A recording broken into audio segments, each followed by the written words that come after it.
Welcome to Carbon's DIY Garage. Today we're going to be doing some preventative maintenance on this 2000 Subaru Impreza 2.5 RS. Since it's the first time for me to do it on this car, I thought I'd make a video about it, show you some tips and tricks I learned along the way.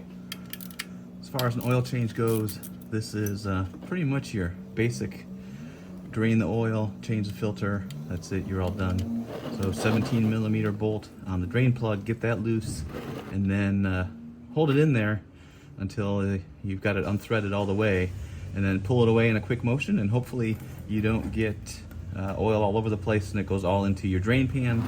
That way you can collect it all and get it recycled.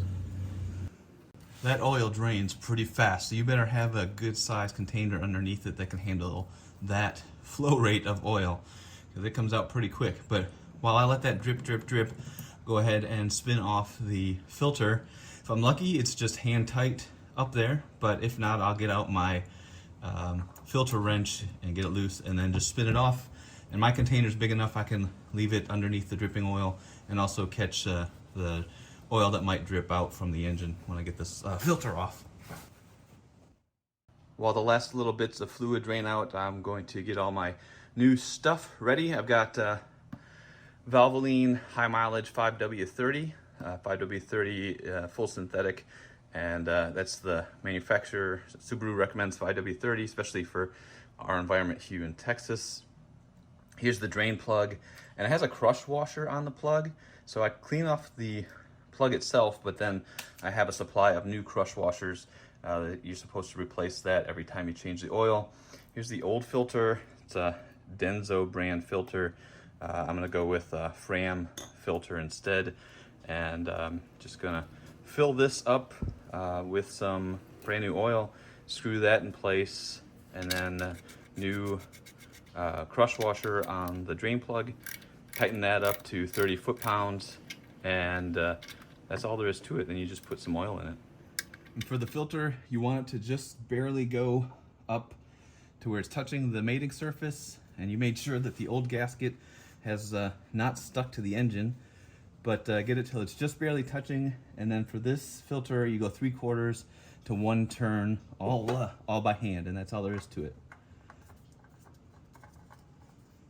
So there's just barely touching. Now, quarter, half, 3/4, and about an extra 1/8. And that's it. Drain plug is torqued, filter's installed.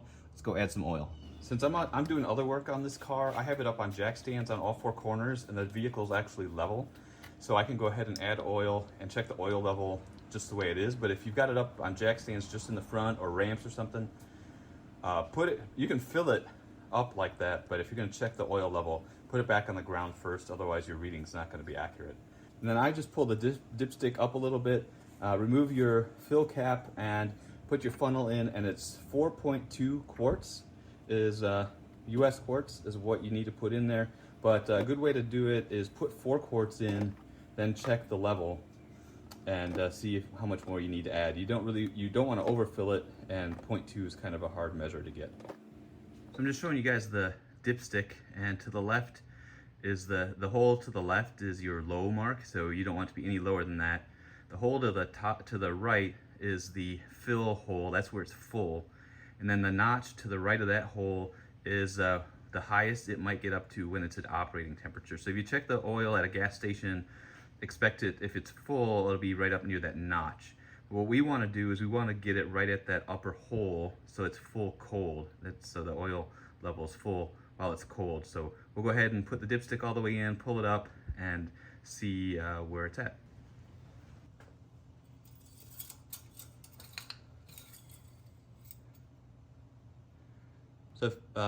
So pulling it out, you can see that it is just below that full hole. It's not covering it. So I'm gonna add just a little bit more, but it is basically full. I could probably leave it like that, but you know, perfectionist engineer. So I'm gonna add just a little bit more to it. We'll check it one more time, and then that should be good.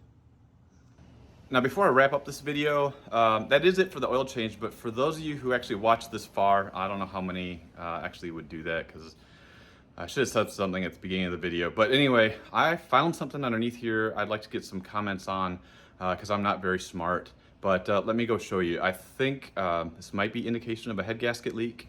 So this is the exhaust manifold on the driver's side, and you can see that's I think that's the head gasket between the engine and the manifold. And I don't know if that's signs of it leaking or not.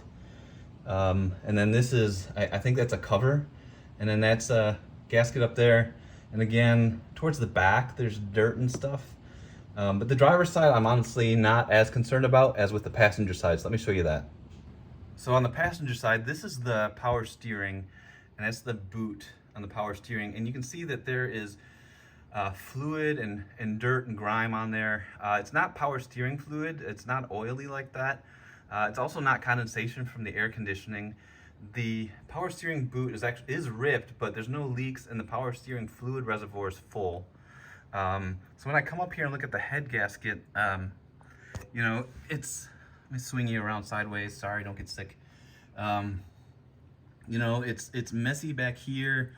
This is the cover. But then on here, I'm sorry, this side was the engine side. Then over here with the cover, you know, it seems like there might be some oil leaking, especially back here, which is towards the back of the car. Let me zoom out a little bit. So that's between the cover and the exhaust manifold. So I don't know if this is leaking from somewhere higher up. And then the other thing, I took the coolant tank out to see how much coolant was in the tank, and I had filled it to the full mark a couple of weeks ago, and the coolant is lower. It's not empty or anything, but it is lower. But I don't know if it's just because of the fact that, you know, maybe the engine burped out a little bit. It wasn't like empty or anything like that. So I don't know if I'm leaking coolant. I don't know what these symptoms are. The car's new to me, but I do know that this motor, especially this 2000 variant, the 251 engine, tends to have external head gasket leaks. And I don't know if this is what that would represent as. So if you have comments or thoughts on this, I would really appreciate it. 237,000 miles on this car, never had head gaskets replaced. So I'm not exactly sure what to think about this.